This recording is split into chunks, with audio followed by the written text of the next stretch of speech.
Okay, चलिए आज का टॉपिक शुरू करते हैं। लास्ट सेशन में हमने डिस्कस किया था different types of economic systems.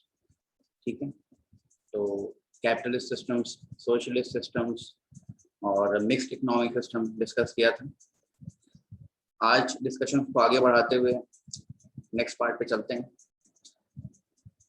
आज का टॉपिक हमारा वो है types of sectors in an economy. ठीक, इकोनॉमी में कितने टाइप ऑफ सेक्टर्स होते हैं वो हम देखेंगे। ठीक, and also types of goods in an economy. तो अर्थव्यवस्था में क्षेत्रों के प्रकार और माल के प्रकार, ये आज का टॉपिक रहेगा। तो आइए टॉपिक स्टार्ट करते हैं।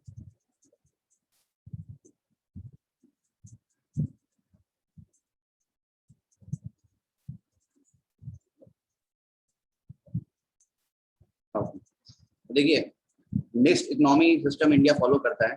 लास्ट टाइम में डिस्कस किया था हमने, राइट। और उसी के अकॉर्डिंग जो है मिक्स सिस्टम को 4 पार्ट्स में कैटेगराइज किया गया है। ठीक, तो इसमें जो सेक्टर्स हैं मिक्स्ड इकोनॉमिक सिस्टम में वो 4 तरीके से देखे जाते हैं। सबसे पहला सेक्टर हमारा है वो है प्राइवेट सेक्टर। ठीक, प्राइवेट सेक्टर। तो प्राइवेट सेक्टर की बात लास्ट क्लास में भी की थी हम लोगों ने। और जो भी एंटरप्राइजेस होते हैं, कंपनीज होती हैं, फर्म्स होते हैं, जिसके जो मालिक हैं वो प्राइवेट इंडिविजुअल्स हैं, ना कि गवर्नमेंट। ठीक है, इसके जो मालिक हैं वो आपके कौन है? Private individuals. तो इस बात का ध्यान देना है। प्राइवेट इंडिविजुअल्स अगर जो कंपनी को ओन करते हैं तो ऐसी कंपनीज प्राइवेट कंपनीज माने जाते हैं और ये सेक्टर को प्राइवेट सेक्टर कहा जाता है। ठीक, तो प्राइवेट सेक्टर्स में क्या क्या आता है ये देख लेते हैं। कंपनीज, फर्म्स, एंटरप्राइजेस जो इंडिया में हैं और उनका मालिकाना हक गवर्नमेंट के पास नहीं है। ठीक है, नॉट ओन्ड बाय गवर्नमेंट, ये ध्यान रखिएगा। तो ऐसे जितनी भी कंपनी हैं जिसको प्राइवेट इंडिविजुअल्स ओन कर रहे हैं, उनका स्वामित्व जो है वो व्यक्तियों के पास है, निजी व्यक्तियों के पास है। तो इसे हम निजी क्षेत्र कहते हैं, प्राइवेट सेक्टर कहते हैं। ठीक, तो ये आपने पहला देख लिया। आगे देखते हैं। नेक्स्ट है आपका गवर्नमेंट सेक्टर। गवर्नमेंट सेक्टर देख लीजिए। अब ये जो इकोनॉमी का सेक्टर होता है, इसमें सरकार जो जो कार्य करती है, जहां जहां सरकार का शासन रहता है, पब्लिक एडमिनिस्ट्रेशन रहता है, जो चीजें सरकार कंट्रोल करती है, जो लॉस गवर्नमेंट बनाती है, different portions of the policies जो बनाती है, जैसे कि पुलिस लॉज बनाती है, डिफेंस के बनाती है, इनको एनफोर्स करती है। और उसके साथ साथ सरकार जो भी वेरियस इंफ्रास्ट्रक्चर बना रही है, हमको आपको दे रही है, जैसे गवर्नमेंट स्कूल्स वगैरह हो गए, ठीक है, गवर्नमेंट हॉस्पिटल्स हो गए। तो ये सब जो भी इंफ्रास्ट्रक्चर गवर्नमेंट बना रही है पब्लिक के लिए, ठीक। और इसके साथ साथ गवर्नमेंट कई और सारे काम करती है, जैसे गवर्नमेंट प्रोडक्शन में भी पार्टिसिपेट करती है। मतलब खुद की गवर्नमेंट की अपनी कंपनीज भी होती है, जिनको हम क्या कहते हैं? PSUs। ठीक है, तो ये पब्लिक सेक्टर अंडरटेकिंग्स वगैरह, जैसे कि आपने सुना होगा कोल इंडिया, ठीक है, ये एक PSU है। इसके साथ NTPC, national thermal power corporation, ये भी एक गवर्नमेंट कंपनी है। ठीक, तो ऐसे जितने भी सेंट्रल गवर्नमेंट या स्टेट गवर्नमेंट कंपनीज होती हैं वो सब PSUs में आती है, पब्लिक सेक्टर अंडरटेकिंग्स। तो इसको हम क्या कहते हैं? Government sector. तो गवर्नमेंट सेक्टर बेसिकली वो सेक्टर है जहां पर जो मालिकाना अधिकार है, जो उस कंपनी को या फर्म को ओन कर रहा है, वो कौन है? गवर्नमेंट। तो गवर्नमेंट की पॉलिसीज वहां पे चलेंगी, प्राइवेट इंडिविजुअल्स उसको ओन नहीं कर रहे हैं। फाइन, तो ये आपका क्या हो गया? गवर्नमेंट सेक्टर हो गया। आइए नेक्स्ट सेक्टर देखते हैं क्या है। सरकारी क्षेत्र देखने के बाद अब आपका है हाउस होल्ड सेक्टर। अब हाउस होल्ड सेक्टर जो आपका है वो है आपका घरेलू क्षेत्र। अब हाउस होल्ड सेक्टर में से हम और आप फैमिली का एक पार्ट है, आप अपनी अपनी फैमिलीज में रह रहे हैं। ठीक है, जो भी फैमिलीज हैं उनको हाउस होल्ड कहा जाता है, घर। तो घर से ये वर्ड बना है घरेलू, हाउस होल्ड सेक्टर। ठीक है, तो इसमें फैमिली में क्या होता है कि ऑब्वियस सी बात है, 2-3-4 लोग एक साथ रहते हैं। ठीक है, person who normally live together, आप एक साथ रह रहे हैं और आप एक ही कॉमन किचन से खाना खा रहे हैं। मतलब जो भी खर्चा हो रहा है वो एक ही जगह से हो रहा है, एक ही घर से हो रहा है, आपको कंज्यूम करने वाले लोग भी एक साथ रह रहे हैं। ठीक है, तो जितने लोग हाउस होल्ड, मतलब क्या होता है कि जो फैमिली में जितने लोग रह रहे हैं वही क्या है? उस घर के टोटल नंबर ऑफ पर्सन। तो उसको क्या कहते हैं? हाउस होल्ड कहते हैं। तो हाउस होल्ड बेसिकली कुछ नहीं है, जो लोग फैमिली में रह रहे हैं, हम और आप, जैसे आप अपनी फैमिली में रह रहे हैं, आप अलग हाउस होल्ड है, मैं अपनी फैमिली में रह रहा हूँ, मैं एक अलग हाउस होल्ड, तो हम सब ऑल ओवर इंडिया का सारे हाउस होल्ड को मिला दिया जाए तो क्या बनता है, हाउस होल्ड सेक्टर, घरेलू क्षेत्र बन जाता है। ठीक है, तो ये बात ध्यान रखिएगा कि घरेलू क्षेत्र में क्या होता है, house hold consist of people. अब जो घर में लोग रह रहे हैं वो क्या कर रहे हैं, कहीं ना कहीं काम कर रहे हैं, आपके गार्जियंस हैं, पेरेंट्स हैं, कहीं ना कहीं वर्क कर रहे हैं, they work in firms as workers and earn wages. हो सकता है वो गवर्नमेंट जॉब में भी हो, तो दे वर्क इन दी गवर्नमेंट डिपार्टमेंट, और उनको क्या मिल रहा है उसके लिए, सैलरीज मिल रही है। ठीक है, हो सकता है वो किसी प्राइवेट कंपनी में भी काम कर रहे हो, किसी कंपनी के मालिक भी हो, तो वो क्या कमा रहे हैं, प्रॉफिट्स कमा रहे हैं। तो ये सारा पैसा वो लोग कहाँ लेके अपने आ रहे हैं, जो प्रॉफिट उनका है वो अपने अपने घरों में लेकर आ रहे हैं, फाइन, अपने अपने घर में लेकर आ रहे हैं, तो वो क्या है, उनका अपना पर्सनल प्रॉफिट, और इसी से वो अपने घर के खर्चे सब चला रहे हैं। ठीक है, तो ये जानने वाली बात ये है आपके पास कि ऑल द ह्यूमन बींग्स, ठीक है, population belong to household sector. तो इंडिविजुअली जितने भी लोग हैं, जो ह्यूमन पॉपुलेशन है, जनसंख्या है, वो हाउस होल्ड सेक्टर में आती है। ठीक है, नेक्स्ट सेक्टर देख लीजिए, एक एग्जांपल देख लेते हैं। जैसे मैंने आपको बताया कि आपके जो घर में लोग रह रहे हैं वो घर का पार्ट भी है, ठीक है, और कहीं ना कहीं काम भी कर रहे हैं, दे मे बी एम्प्लॉयड समवेयर। ठीक, तो यहाँ पे एग्जांपल लेते हैं, सपोज करिए एक पर्सन है, उसका नाम है जॉन, फाइन, और जॉन CIL में काम करता है। मैंने एग्जांपल में बताया आपको, CIL जो है वो एक PSU है, ठीक है, एक गवर्नमेंट जो है ओन्ड कंपनी, फाइन।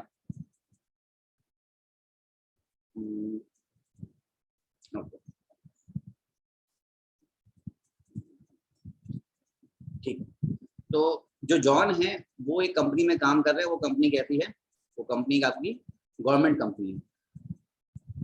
तो जॉन देखिए हाउस होल्ड सेक्टर में तो बिलोंग कर ही रहा है, क्योंकि जॉन काम करने के बाद कहाँ जाएगा, अपनी फैमिली में जाएगा, अपने घर में जाएगा।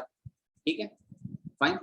और जो कंपनी है जहाँ जॉन काम कर रहा है, कंपनी क्या है, CIL, ठीक है, कोल इंडिया लिमिटेड। ये कंपनी का मालिक कौन है, सरकार। तो ये जो कंपनी है, ये कंपनी किस सेक्टर में आ जाएगी, कंपनी आ जाएगी गवर्नमेंट सेक्टर में। ठीक है, तो जो जॉन है वो गवर्नमेंट सेक्टर की एक कंपनी CIL कोल इंडिया लिमिटेड में वर्क कर रहा है, जॉब कर रहा है। ठीक है, लेकिन खुद अकेला जो जॉन है वो किस सेक्टर में आएगा, हाउस होल्ड सेक्टर में आएगा। ठीक है, क्योंकि ये पैसा कमा के घर लेकर आएगा जॉन अपने, वो अपने घर के खर्चों के लिए यूज करेगा, हाउस होल्ड सेक्टर। ठीक, तो जो कंपनी है वो क्या है, वो गवर्नमेंट सेक्टर कंपनी है, पब्लिक सेक्टर कंपनी, क्योंकि इसकी मालिक कौन है, गवर्नमेंट है। लेकिन जो जॉन है एज अ इंडिविजुअल वो किस में आएगा, हाउस होल्ड सेक्टर, घरेलू सेक्टर में। ठीक है, तो यहाँ आपने देखा जो जॉन है वो आपका हाउस होल्ड सेक्टर में बिलोंग कर रहा है, और जॉन कहाँ काम करता है, for livelihood John works in Coal India Limited. Coal India Limited खुद क्या है, एक गवर्नमेंट सेक्टर कंपनी है, तो Coal India Limited government sector में आ जाएगा, पर जो जॉन है वो काम कर रहा है इस कंपनी में, पर जॉन किस में आएगा, हाउस होल्ड सेक्टर में आ जाएगा। फाइन, तो John belongs to household sector. Just a minute,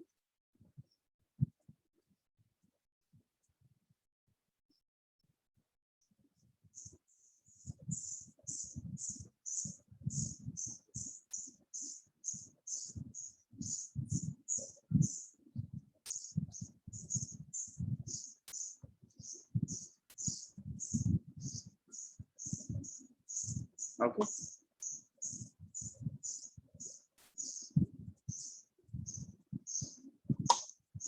fine. इसी तरीके से एग्जांपल और लेते हैं, आपने ये कंपनी का भी नाम सुना है, Reliance industries limited, fine, RIL। इसके मालिक कौन है, मुकेश अंबानी, फाइन। तो अब अगर इसी एग्जांपल को हम आगे बढ़ा के लेके चलें,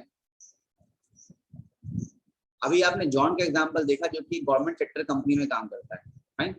अब अगर हम मुकेश अंबानी की बात करें जो कि मालिक हैं रिलायंस इंडस्ट्रीज लिमिटेड के, तो Mukesh Ambani as an individual अगर बात करें तो वो किस में आएंगे, हाउस होल्ड सेक्टर में, घरेलू क्षेत्र में आएंगे। ठीक है, लेकिन उनकी जो कंपनी है रिलायंस इंडिया लिमिटेड, ठीक है, जिसके नाम पे सारे बिजनेस किए जा रहे हैं और बिजनेस के मालिक जो हैं खुद मुकेश अंबानी हैं, तो ये कंपनी किस में आ जाएगी, प्राइवेट सेक्टर में आ जाएगी। ठीक है, तो जो कंपनी है जिसके मालिक मुकेश अंबानी है वो कंपनी प्राइवेट सेक्टर कंपनी है, लेकिन as a individual Mukesh Ambani खुद क्या है, किस सेक्टर को बिलोंग करेंगे, वो हाउस होल्ड सेक्टर को बिलोंग करेंगे। फाइन, तो देखिए ये मुकेश अंबानी है, ये किस में आ जाएंगे, हाउस होल्ड सेक्टर में। वहां ऊपर वाले एग्जाम्पल में जो जॉन था वो काम कर रहा था एक गवर्नमेंट सेक्टर कंपनी में, यहाँ पे मुकेश अंबानी किसी कंपनी में काम नहीं कर रहे, वो खुद इस कंपनी के मालिक हैं। फाइन, तो वो इसको सुपरवाइज कर रहे हैं, उसके प्रॉफिट्स को अपने घर लेकर आ रहे हैं और अपने घर के खर्चे, अपने पर्सनल नीड्स को स्पेंड कर रहे हैं। तो वो किसके पार्ट हो गए, हाउस होल्ड सेक्टर के हो गए।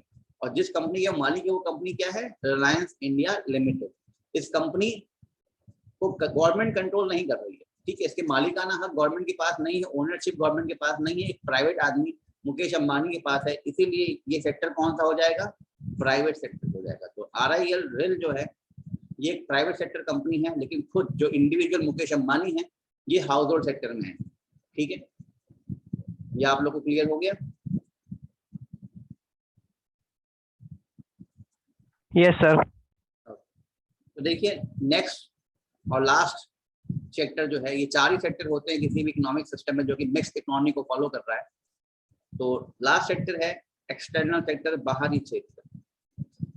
एक्सटर्नल सेक्टर नाम ही जैसे आपको दिख रहा है एक्सटर्नल, तो इसमें डोमेस्टिक बात नहीं हो रही। अभी आपने जो देखा वो डोमेस्टिक सेक्टर्स की बात थी। एक्सटर्नल सेक्टर जो है इसमें बात हम करेंगे आयात निर्यात की, मतलब एक्सपोर्ट्स और इम्पोर्ट्स की। ठीक है, अब एक्सपोर्ट और इम्पोर्ट कुछ भी किया जा सकता है, चाहे वो गुड्स हो, सामान हो, फाइन, चाहे वो आपकी सर्विसेज हो। तो जो भी सामान देश में अंदर बाहर आ रहा है, ठीक है, या जो पैसा FDI FPI जो फाइनेंशियल फ्लोज हैं, ठीक है, बाहर का पैसा देश के अंदर आ रहा है, बाहर जा रहा है, तो ये सब क्या है, आपका एक्सटर्नल सेक्टर का पार्ट है, बाहरी क्षेत्र का पार्ट है। ठीक है, इसलिए पहले आपने जो देखा प्राइवेट सेक्टर, पब्लिक सेक्टर और हाउस होल्ड सेक्टर को डोमेस्टिक सेक्टर्स भी कह देते हैं।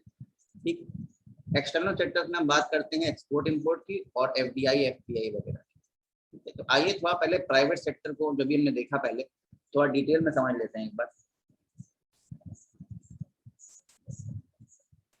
प्राइवेट सेक्टर, ठीक, तो जैसे मैंने बताया कि प्राइवेट सेक्टर में क्या होता है कि जो भी कंपनीज हैं, एंटरप्राइजेस हैं, एंटरप्राइज आप समझते हैं कोई भी ऐसी कंपनी जो कि प्रॉफिट के लिए बनाया गया है। ठीक है, उसका काम, मेन काम क्या है, प्रॉफिट अर्न करना। तो ऐसे जो सेक्टर होते हैं उनको ओन कौन करता है, it is own by private individuals. ठीक है, जिनको हम एंटरप्रेन्योर्स भी कह देते हैं। तो ये सेक्टर किसमें आ जाता है, प्राइवेट सेक्टर में आता है। ठीक है, और इनका मेन काम क्या होता है, basic function is production of output that is goods and services. तो private sector goods and service produce करता है, यही इसका काम होता है। लेकिन अब जाहिर सी बात है, कुछ आपको आउटपुट क्रिएट करना है, कुछ बनाना है, कुछ गुड्स बनाना है या कुछ सर्विस प्रोवाइड करनी है, तो आपको क्या चाहिए होगा, you will require some input. तो an entrepreneur may require one input और it may require hundreds of input to produce the desired output. जो भी सामान बनाना है, जो सर्विस देनी है, depending upon the category of the service और good produce, the input may vary. क्या क्या सामान इनपुट लगाना है वो डिपेंड करता है सिस्टम, कैटेगरी टू कैटेगरी। तो जनरली जो ब्रॉड 4 कैटेगरीज होती हैं, ठीक है, जो इनपुट्स जनरली यूज किए जाते हैं उनको कैटेगराइज किया जाए तो वो कैटेगरी होती है 4 तरह की। 4 तरह के इनपुट्स यूज किए जाते हैं। ठीक है, जो एक एंटरप्राइज यूज कर सकता है। एंटरप्राइज में require some inputs which are categorised into 4 parts. पहला पार्ट खुद एक एंटरप्रेन्योर, ठीक है, एक व्यक्ति जिसके पास कोई आइडिया होगा, उस आइडिया का इस्तेमाल करके वो कुछ रिस्क लेगा, कहीं से कुछ फंड्स लेकर आएगा, एक टीम गैदर करेगा, कहीं से कुछ लोन वगैरह लेगा, इन्वेस्टमेंट करेगा, मशीन्स वगैरह इस्तेमाल करेगा और एक फैक्ट्री या एक एंटरप्राइज बनाएगा और उससे कुछ आउटपुट जनरेट करेगा। तो ये मेन लीडर है उस कंपनी का, इसको हम एंटरप्रेन्योर कहते हैं। ये भी एक इनपुट है। उसके बाद आपको क्या चाहिए, कैपिटल चाहिए। ठीक है, किसी भी चीज को बनाने के लिए आपको क्या चाहिए होता है, कैपिटल चाहिए होता है। अब ये कैपिटल क्या हो सकता है, ये हो सकता है आपका पैसा, फाइनेंस, मनी। ये हो सकता है कोई फिजिकल कमोडिटी जैसे कि मशीन्स वगैरह। ठीक है, ये हो सकता है कोई कॉपीराइट या पेटेंट वगैरह। इसको आगे हम डिटेल में समझेंगे।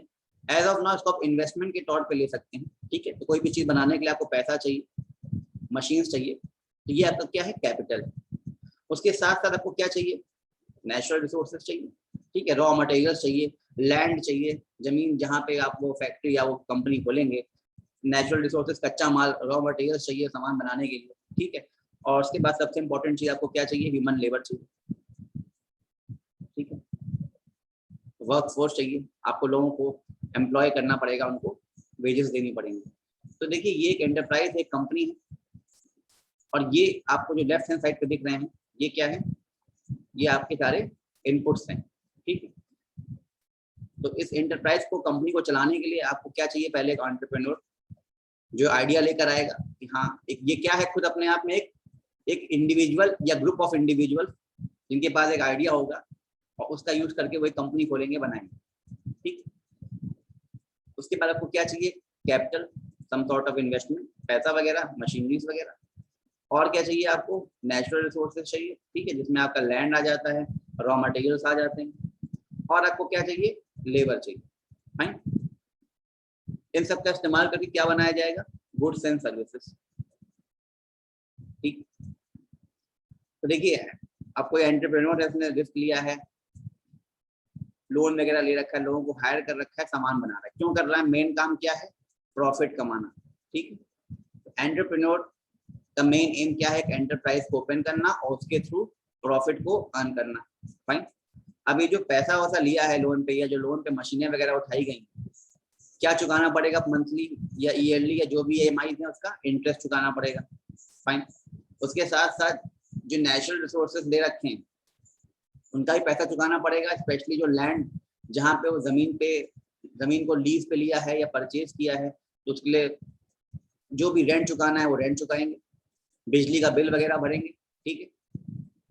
ये सारे चार्जेस यहाँ दिए जाएंगे। उसके बाद जो लेबर्स को इन्होंने हायर कर रखा है, वर्कर्स को, चाहे स्किल्ड, अनस्किल्ड, सेमी स्किल्ड जो भी वर्कर्स हैं, उनकी सैलरीज और वेजेस ये इनको देंगे, ठीक। इन सब का इस्तेमाल करके क्या बनाया जाएगा, गुड्स एंड सर्विसेज बनेंगे, ठीक। अब इस डायग्राम को आगे देखते हैं, थोड़ा समझते हैं। अब गुड्स एंड सर्विसेज जो होते हैं वो आपके हो सकते हैं कई सारे प्रकार के। एक होता है इंटरमीडिएट गुड्स, ये लास्ट क्लास में मैंने समझाया था आपको कुछ MCQs की हेल्प से। और एक आपका होता है फाइनल गुड्स, ठीक। तो इंटरमीडिएट जैसे आपको नाम ही दिख रहा है, इसमें क्या होता है, ये एक फिनिश्ड गुड्स नहीं होता है, इसको एज इट इज यूज नहीं कर सकते, it can not be used as it is और इन इट्स प्रेजेंट फॉर्म, इसको ट्रांसफॉर्म करना होगा, it is again used as an input to create some other final good, ठीक है। तो इंटरमीडिएट गुड्स बनाए जा सकते हैं, जैसे कि स्टील, आपने स्टील की प्लेट्स बना ली, अब ये क्या है, स्टील की प्लेट्स का एज इट इज इस्तेमाल नहीं किया जा सकता, लेकिन हाँ इस स्टील की प्लेट से अब आप ऑटोमोबाइल इंडस्ट्री को इसको देकर वहां पे कार की बॉडीज, ठीक है, व्हीकल की बॉडीज वगैरह बनाया जा सकता है। तो ये इंटरमीडिएट गुड्स में आ जाते हैं। तो कोई कंपनी हो सकती है, कोई एंटरप्राइज हो सकती है जो कि क्या बनाए, इंटरमीडिएट पार्ट्स बना के बेचे और उसके थ्रू प्रॉफिट अर्न करें, फाइन। और क्या गुड्स एंड सर्विसेज हो सकती है, फाइनल। अब फाइनल में क्या हो जाता है, जो गुड्स होते हैं मतलब वो कंप्लीट स्टेज में है, ये अब किसी और फॉर्मेट को कन्वर्ट नहीं किया जा सकता, ये इंटरमीडिएट नहीं है, ये एज इट इज फाइनल में आ गए, इनको एज इट इज इस्तेमाल करना है, ठीक है। तो ऐसे जो गुड्स होते हैं उनको हम दोबारा कैटेगराइज करते हैं दो पार्ट में। पहला पार्ट होता है कंजम्पशन गुड्स और दूसरा आपका होता है कैपिटल गुड्स, ठीक। तो देखिए कंजम्पशन गुड्स वो होते हैं जो कि बनाया जाता है हाउस होल्ड सेक्टर के लिए, ठीक है। अभी आपने पीछे देखा था, ठीक है। तो जो आपका हाउस होल्ड सेक्टर है, घरेलू क्षेत्र है, उसमें कंज्यूम करने के लिए बनाया जाता है। जैसे हम और आप घर में रह रहे हैं तो हमको खाने पीने के लिए चीज चाहिए, यूज करने के लिए सामान चाहिए, इलेक्ट्रॉनिक आइटम्स चाहिए, ठीक है। Car, TV, fridge, electronic items, mobile phones, less के चिप्स, मिनरल वाटर, कोक, ये सब चाहिए हमको, ठीक है। तो ये सब क्या हमें कंजम्पशन के लिए चाहिए, हम खाएंगे खत्म करेंगे, ठीक है। तो ये हाउस होल्ड सेक्टर के लिए जितने भी गुड्स बनाए जाते हैं इस तरह के, उसको हम क्या कहते हैं, कंजम्पशन गुड्स कहते हैं, ठीक है। अब ये कंजम्पशन गुड्स भी दोबारा हम कैटेगराइज कर सकते हैं तीन पार्ट में। एक होते हैं ड्यूरेबल कंजम्पशन गुड्स, जो लंबे समय के लिए बनाए जाते हैं, मतलब जिनकी एक्सपायरी नहीं जल्दी होती, ये लंबे समय तक यूज किए जा सकते हैं। तो जनरली इनकी जो लाइफ होती है, it is expected that they will survive more than 3 years। तो उसमें जैसे टीवी हो गया, कार हो गया, बाकी ये कुछ गैजेट्स हो गए, तो जो इतने लंबे समय तक यूज किए जा सकते हैं उनको हम क्या कहते हैं, ड्यूरेबल कंजम्पशन गुड्स, ठीक है, लंबे समय तक के लिए। एक होते हैं आपके नॉन ड्यूरेबल, जिनकी एक्सपायरी डेट काफी कम होती है। तो चाहे आप कपड़े ले लें, कुछ खाने पीने की चीज ले लें, कुछ पैकेज्ड आइटम ले लें जिसमें मैन्युफैक्चरिंग डेट और एक्सपायरी मेंशन हो और कम एक्सपायरी हो, लगभग 3 साल या उससे कम की, मेडिसिन वगैरह, तो ये सब नॉन ड्यूरेबल में आ जाता है। ठीक है, और इसी के साथ साथ कंजम्पशन गुड्स में क्या आता है, सर्विस सेक्टर भी आता है। ठीक है, तो कंजम्पशन गुड्स एंड सर्विसेज में आपका सर्विसेज भी आती हैं। अब सर्विसेज कंज्यूम करने के लिए ही बनाई जाती हैं। ठीक है, हाउस होल्ड सेक्टर के लिए बनाई जाती हैं, लोगों के लिए बनाई जाती हैं। जैसे कि कोई बीमार है तो उसको मेडिकल सर्विस चाहिए, तो मेडिकल सर्विस क्या है, कंजम्पशन सर्विस है। किसी के पास कोई कोई केस हो गया, कोई डिस्प्यूट हो गया, उसको लॉयर एडवोकेट के पास जाना है, तो लीगल सर्विस। ठीक है, अभी मैं आप लोग को पढ़ा रहा हूँ, आप कहीं पढ़ रहे हैं, तो आप क्या ले रहे हैं, एजुकेशन सर्विस ले रहे हैं। ठीक है, तो ये सारी चीजें किसमें आ जाती हैं, आपके कंजम्पशन में आ जाती हैं। ठीक है,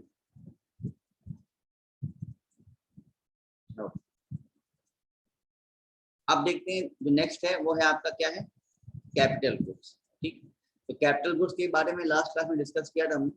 तो कैपिटल गुड्स बेसिकली ऐसे गुड्स होते हैं जो कि एज अ इनपुट यूज कर सकते हैं आप किसी और गुड को बनाने के लिए। ठीक है, जैसे कि बेसिकली मशीन्स वगैरह।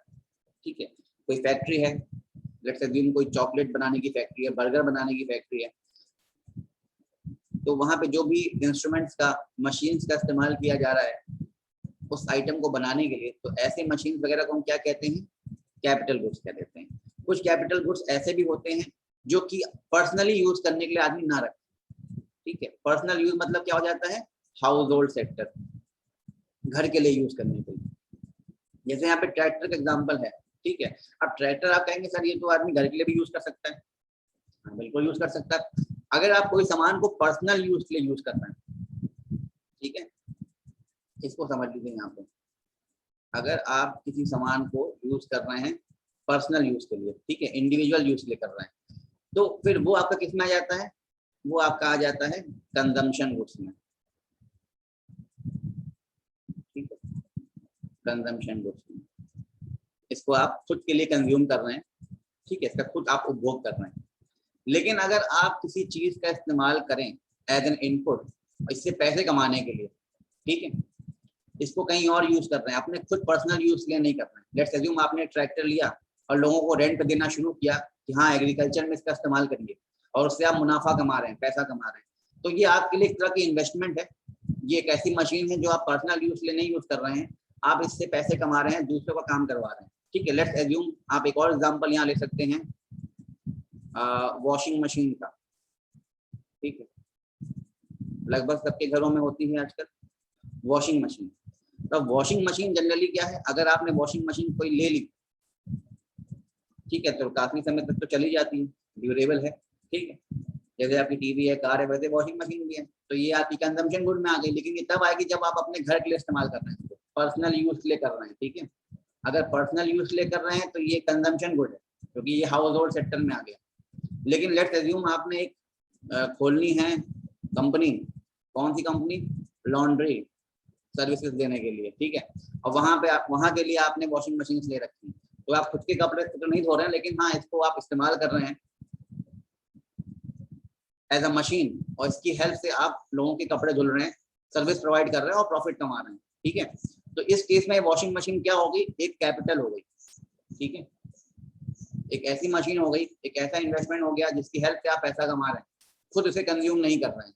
ठीक है, तो जो भी सामान है वो depending upon the nature of use, कि आप इसको पर्सनल यूज के लिए यूज कर रहे हैं तो वो कंजम्पशन गुड में चला जाएगा। ठीक है, और अगर इससे आप कुछ दोबारा गुड्स एंड सर्विस बनाना चाह रहे हैं या कुछ सर्विस प्रोवाइड करना चाह रहे हैं किसी और को प्रॉफिट्स कमाने के लिए, तो ये कैपिटल गुड्स की तरह ट्रीट किया जाता है। फाइन, तो यहाँ पे आपने देख लिया एक डायग्राम की हेल्प से, ठीक है, एक एंटरप्राइज कैसे इनपुट्स का इस्तेमाल करके आउटपुट क्रिएट करते हैं। फाइन, इसमें कुछ डाउट्स वगैरह क्लियर है आपको ये? Yes sir. Yes sir.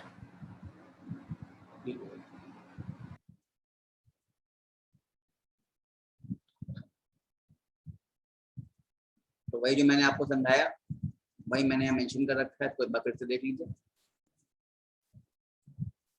तो पहला आपका एंटरप्रेन्योर था जो इनपुट की तरह यूज कर रहे थे। एंटरप्रेन्योर कौन है, एक पर्सन है। ठीक है, who takes the risk and starts a new business। ठीक है, उनके पास एक आइडिया था और उसकी हेल्प से उन्होंने एक बिजनेस स्टार्ट किया। अब ऑब्वियसली बात है, कोई बिजनेस स्टार्ट करना है रिस्की काम होता है, मे बी सक्सेसफुल हो, मे बी सक्सेसफुल ना हो। ठीक है, तो this person is the one who takes the risk. ठीक है, उसने रिस्क लिया है और वो इन्वेस्टमेंट वगैरह लेकर आ रहा है, कैपिटल वगैरह लेकर आ रहा है, मशीन खरीद रहा है या लोन ले रहा है, पैसे कहीं से इंतजाम कर रहा है। ठीक है, लोगों को हायर कर रहा है, रिसोर्सेज का इस्तेमाल कर रहा है और इन सबको एक साथ यूज करके क्या बना रहा है, एक कंपनी बना रहा है, एक एंटरप्राइज बना रहा है फॉर प्रॉफिट।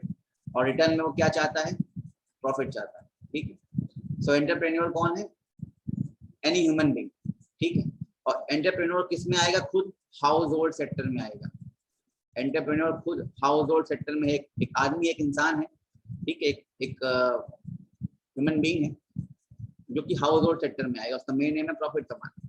ठीक है, लेकिन जो कंपनी उसने स्टार्ट करी है वो कंपनी किस में आ जाएगी, प्राइवेट सेक्टर में आएगी। ठीक है, company itself is in private sector, क्योंकि इसकी जो ओनर है वो गवर्नमेंट नहीं है, एक इंडिविजुअल है, एक पर्सन। ठीक है, प्राइवेट पर्सन। तो आपने एंटरप्रेन्योर देखा। Capital, capital can be physical, financial और इंटेलेक्चुअल। ठीक है, एक तरह का इन्वेस्टमेंट है जो आप लगा रहे हैं कोई काम करने के लिए। तो जनरली अगर इकोनॉमिक के पर्सपेक्टिव से देखा जाए तो इकोनॉमी में सिर्फ और सिर्फ जनरली फिजिकल कैपिटल गुड्स को ही कंसिडर किया जाता है एज कैपिटल। ठीक है, फिजिकल कैपिटल गुड जो आपको सामने दिख रही है, जैसे कि आपका कोई बिल्डिंग आप इस्तेमाल कर रहे हैं, मशीन्स का इस्तेमाल कर रहे हैं, कोई सामान, इंस्ट्रूमेंट, इक्विपमेंट का इस्तेमाल कर रहे हैं, उसकी हेल्प से कुछ बना रहे हैं, तो जितने भी कैपिटल गुड्स होते हैं उसी को जो है कंसिडर किया जाता है कैपिटल। ठीक है, लेकिन अब लगभग हर एक चीज को capital as a investment treat किया जाता है जो भी इसकी हेल्प से आउटपुट जनरेट किया जाए। It can be copyright, it can be patents, fine, and it can be other things as well. तो अब इसका जो रिटर्न मिलता है आपको, the return for capital is called interest. क्योंकि आपने जो यहाँ पे इन्वेस्टमेंट किया है, जो आपने मशीन्स वगैरह खरीदी हैं, जो आपने इसके साथ पेटेंट्स वगैरह फाइल किए हैं, जो भी आपने पैसा लिया है मार्केट से, लोन लिया है, उसको आपको क्या देना है, उसका चुकाना है धीरे धीरे पैसा। तो ये आपको इंटरेस्ट पे करना रहता है जो भी एंटरप्रेन्योर। नेचुरल रिसोर्सेज का इस्तेमाल जो होता है, नेचुरल रिसोर्सेज इंक्लूड लैंड। ठीक है, जो जमीन का इस्तेमाल किया जा रहा है फैक्ट्री डालने के लिए, एंटरप्राइज खोलने के लिए, या जो लैंड लिया जा रहा है लीज पे। रॉ मटेरियल्स का इस्तेमाल जो किया जा रहा है। ठीक है, बाकी रिसोर्सेज इलेक्ट्रिसिटी वगैरह इसी में आ जाती है। ठीक है, तो अब इसमें क्या होता है, आप इन सब का क्या देते हैं, रेंट पे करते हैं। जो आप बिजली यूज कर रहे हैं, मटेरियल्स यूज कर रहे हैं, रेंट या एक्स्ट्रा चार्जेस जो इनके हैं, सर्विस चार्जेस, वो सब आप पे कर रहे हैं। ये पे कौन कर रहा है, वही एंटरप्रेन्योर जिसने बिजनेस ओपन करना है। ठीक, फोर्थ इनपुट क्या होता है इसमें, लेबर। ठीक है, तो it is the human labour. अब ह्यूमन लेबर में भी फिजिकल, में भी मेंटल, डिपेंड करता है काम कैसा करना है। ठीक है, तो फिजिकल लेबर वाला वर्क अलग हो जाता है, जो फैक्ट्री वगैरह में मजदूर लोग काम करते हैं। तो it can B unskilled work, it can B semi skilled work, ठीक, और it can B skilled work. ठीक है, आईटी सर्विसेज वगैरह या कोई और जगह जहाँ पे दिमागी काम होता है यूज, तो मेंटल सर्विस कह देते हैं।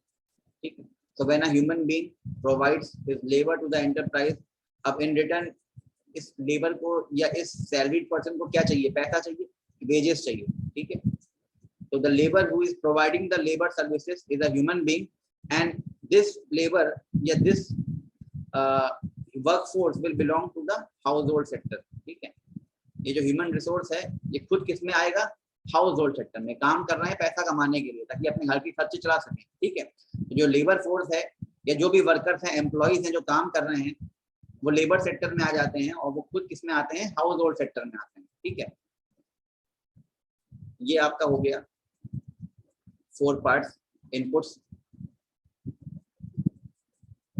अब हम समझते हैं टाइप्स ऑफ गुड्स क्या होते हैं। जो भी आपने ऊपर डायग्राम में देखें, ये डायग्राम फिर से एक बार देख लीजिए। फाइन, तो ये जो भी आपने डायग्राम देखा है, इसमें गुड्स थे, इंटरमीडिएट गुड्स, फाइनल गुड्स। थोड़ा गुड्स को समझ लेते हैं, टाइप्स ऑफ गुड्स क्या क्या होते हैं। तो टाइप्स ऑफ गुड्स, माल के प्रकार। पहला है आपका इंटरमीडिएट गुड्स, जो कि फाइनल गुड्स बनाने में हेल्प करता है। इसको एज अ इनपुट यूज किया जाता है दूसरे फाइनल गुड्स को बनाने के लिए। मतलब ये एक सहायक सामग्री है। ठीक है, मध्यवर्ती सहायक सामग्री। तो बेसिकली क्या है, इन गुड्स को एज इट इज यूज नहीं किया जा सकता, they are semi finished. Semi finished goods, ठीक है, अर्ध तैयार है, पूरे तरीके से तैयार नहीं, ठीक है, and they have been produced by a process but can not be used as it is, इनका इस्तेमाल एज इट इज आप नहीं कर सकते, इनको दोबारा आपको प्रोडक्शन प्रोसेस में इस्तेमाल करना पड़ेगा और कन्वर्ट करना पड़ेगा एक फाइनल गुड में, ठीक है। जैसे मैंने दिखाया था आपको कि स्टील शीट्स का इस्तेमाल किया गया, उन स्टील शीट्स बनाई गई एज अ इंटरमीडिएट गुड्स और उनकी हेल्प से आप उसको इस्तेमाल कर सकते हैं कार वगैरह बनाने, ठीक है। तो यहाँ पे देखिए एग्जांपल है उसी का, स्टील शीट्स का। The steel sheets cannot be used as it is and needs to be transformed into final products like automobiles, appliances. जो भी appliance हैं, instruments हैं, गाड़ियां वगैरह, उनकी जो बॉडी है उसको बनाने के लिए इस स्टील का इस्तेमाल किया जा सकता है, ठीक है। तो ऐसे गुड्स को हम क्या कहते हैं, इंटरमीडिएट गुड्स कहते हैं, सहायक सामग्री, मध्यवर्ती गुड्स, ठीक है। फाइनल गुड्स देख लीजिए। अब फाइनल गुड्स को दोबारा किसी और चीज में हमको ट्रांसफॉर्म नहीं करना होता, इनको एज इट इज हमें यूज करना होता है, ठीक है, as it is production process में यूज करते हैं। फाइनल गुड्स दो तरह के हो सकते हैं, आपने डायग्राम में देखा था ऊपर, कंजम्पशन गुड्स और कैपिटल गुड्स, ठीक। कंजम्पशन गुड्स जो होते हैं वो किस लिए होते हैं, क्योंकि जो कस्टमर्स हैं, जो कंज्यूमर्स हैं, वो उसका इस्तेमाल कर रहे हैं, these goods are consumed by the ultimate consumers, ठीक है, और meet the need of the consumer. जो भी हम लोग हैं वो भोक्ता हैं, हमें जो भी सामान चाहिए यूज करने के लिए, पर्सनल यूज करने के, उसको हम क्या कहते हैं, कंजम्पशन गुड्स कहते हैं। तो पर्सनल यूज करने के जो भी सामान है they are termed as consumption goods. अब कंजम्पशन गुड्स की कुछ 3 कैटेगरीज थी, ऊपर डायग्राम में देखा आपने। पहला कैटेगरी क्या था, ड्यूरेबल कंजम्पशन गुड्स, ठीक है, जो लंबे समय के लिए यूज कर सकते हैं, ठीक है। तो इसकी लाइफ जो होती है, ड्यूरेबिलिटी ज्यादा होती है, मोर देन 3 इयर्स होते हैं। जो भी अप्लायंसेज आप यूज कर रहे हैं, इलेक्ट्रॉनिक्स के सामान है, फर्नीचर वगैरह है, ठीक है, बाकी मशीनरी जो घर में आप इस्तेमाल कर रहे हैं, तो ये सब ड्यूरेबल कंजम्पशन गुड्स में कैटेगरी में आ जाते हैं, ठीक है। नॉन ड्यूरेबल वो होते हैं जिनका बहुत ज्यादा लाइफ नहीं रहता, शेल्फ लाइफ बहुत ज्यादा नहीं है, यूजेबल लाइफ भी बहुत ज्यादा नहीं, जैसे कॉस्मेटिक्स वगैरह, फूड आइटम्स, ठीक है। तो इन सब की जो क्या होती है, एक्सपायरी डेट होती है, जो कि जनरली लेस देन 3 इयर्स होती है, तो बहुत लंबे समय तक इनका इस्तेमाल आप नहीं कर सकते, लेकिन पर्टिकुलर टाइम पीरियड इनको कंज्यूम करना रहता है, तो ये नॉन ड्यूरेबल कंजम्पशन गुड्स में आ जाते हैं। फिर आपकी इसमें क्या आती है, सर्विसेज आती हैं। सर्विसेज भी क्या है, फाइनल गुड्स हैं आपके। सर्विसेज दिखती नहीं है आपको गुड्स की तरह, सामान की तरह, ठीक है, दे आर इंटेंजिबल, लेकिन ये आते हैं कंजम्पशन गुड्स में ही, ठीक है, इनको कंजम्पशन गुड्स की कैटेगरी में ही ट्रीट किया जाता है, क्योंकि इनको इंडिविजुअली तुरंत ही कंज्यूम कर लिया जाता है, ठीक है। जैसे education sector, banking sector, telecom sector, health care sector, legal sector, ये सब सेक्टर्स जितने हैं, IT सेक्टर, ये सब क्या है, सर्विसेज प्रोवाइड कर रहे हैं आपके पर्सनल नीड्स के लिए, ठीक।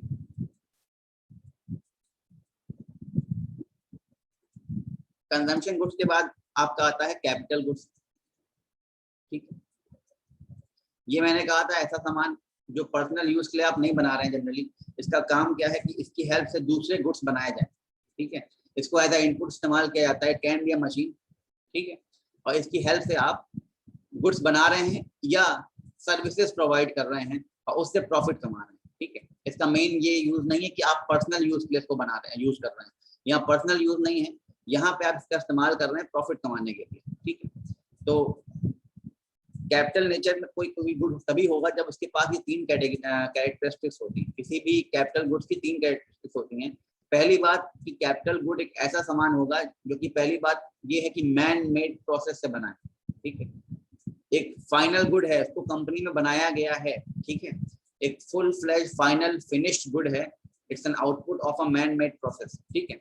इसका इस्तेमाल किया जा सकता है again as an input for further production process to be sold in the market, ठीक है। जैसे अब आप इससे कंफ्यूज मत करिएगा कि इंटरमीडिएट गुड्स में तो यही था, इंटरमीडिएट गुड्स में ये था कि इसको एज इट इज यूज नहीं कर सकते हैं, उसको कन्वर्ट करना पड़े किसी और चीज में, तब इसका इस्तेमाल कर सकते हैं। यहाँ पे क्या है, ये एक फिनिश्ड गुड है, फाइनल गुड है, लेकिन इसका काम क्या है, किसी और गुड को बनाना ताकि वो गुड मार्केट में बेचा जा सके और उससे पैसा कमाया जा सके। मशीन वगैरह, मशीनरी, अप्लायंसेस इसमें आ जाते हैं, ठीक है। अब जब ये सामान इनपुट का काम करता है, ये ट्रांसफॉर्म नहीं होता। जैसे इंटरमीडिएट गुड्स में आपने देखा कि जब भी आप स्टील शीट्स का इस्तेमाल करते हैं, लेट्स अज्यूम कार की बॉडी बनाने में, तो वो पूरा कंज्यूम हो गया ना, कार की बॉडी में यूज हो गया। अब वो स्टील शीट्स आपको दिख नहीं रहा कहीं भी, वो सीधे कार का रूप ले गया, ठीक है।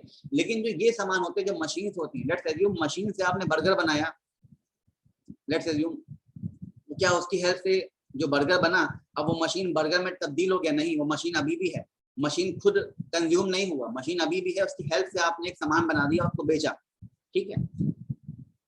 तो कोई चॉकलेट फैक्ट्री जहाँ पे चॉकलेट बनाई जा रही है, तो जो मशीन का इस्तेमाल हो रहा है चॉकलेट बनाने के लिए, मशीन जो वहाँ पे हैं they are acting as an input, उनकी हेल्प से चॉकलेट बनाए जा रहे हैं, लेकिन इन द प्रोसेस चॉकलेट बनाने का जो प्रोसेस है, उस प्रोसेस में मशीन कहीं कंज्यूम नहीं हो जा रहे हैं, वो खत्म नहीं हो जा रहे हैं, वो अभी भी हैं, ठीक है। ये नहीं कि मशीन कन्वर्ट हो गया चॉकलेट में।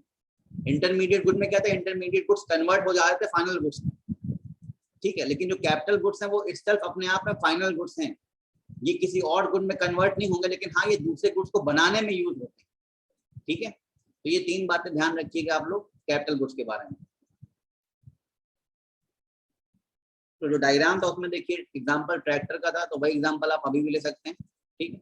तो ट्रैक्टर जो है वो एक फाइनल गुड है, इसको फैक्ट्री में बनाया गया, ठीक है, तो एक आउटपुट है ऐसा आउटपुट, और ये ड्यूरेबल गुड है, लंबे समय के लिए आप ट्रैक्टर यूज कर सकते हैं, ठीक है। तो अब ट्रैक्टर को आप यूज कर सकते हैं as a input in production of agriculture products, ठीक है, खेतों वगैरह में ट्रैक्टर का इस्तेमाल हो सकता है और इससे आप पैसा कमा सकते हैं। तो यहाँ पे आप ट्रैक्टर का इस्तेमाल कर रहे हैं एग्रीकल्चर सेक्टर में, तो इसमें ये ट्रैक्टर जो है एज अ इनपुट यूज हो रहा है, but it does not get transform and remains as it is. अब ऐसा नहीं है कि जब आप जमीन पे इसका इस्तेमाल कर रहे थे, ठीक है, तो ट्रैक्टर खत्म हो गया, है ही नहीं, कंज्यूम हो गया वहीं पे, नहीं, ऐसा नहीं, वो अभी भी है, ठीक है। हाँ, घिसाई हो जाती है, वियर एंड टियर होता है प्रोसेस, ठीक है। तो वियर एंड टियर का जो प्रोसेस है वो होता है, धीरे धीरे वो सामान खराब होना शुरू होता है, लेकिन हाँ उसमें लंबा टाइम लगता है। लेकिन हम ये नहीं कह सकते कि ट्रैक्टर इज गेटिंग ट्रांसफॉर्म्ड और कंज्यूम, की ट्रैक्टर खत्म ही हो जा रहा है, ऐसा नहीं, ठीक है। तो ये आपका क्या है, कैपिटल गुड है। तो आप ट्रैक्टर का इस्तेमाल कर सकते हैं एग्रीकल्चर सेक्टर में, दूसरों को रेंट पे दे सकते हैं, पर्सनल यूज के लिए भी इस्तेमाल किया जा सकता है। अब यहाँ पर जो ट्रैक्टर का एग्जांपल मैंने दिया है आपको, ये एक कंज्यूमर गुड्स में भी आ सकता है, कंजम्पशन गुड में भी आ सकता है, अगर इसको पर्सनल यूज के लिए इस्तेमाल कर रहे हैं, ठीक है। अगर एग्रीकल्चर सेक्टर में आप इसको इस्तेमाल करना है, रेंट पे देना है, यूज कराना है, लंबे पैमाने पे इससे आपको प्रॉफिट कमाना है, तो ये आपका क्या हो जाएगा, कैपिटल गुड्स, ठीक है।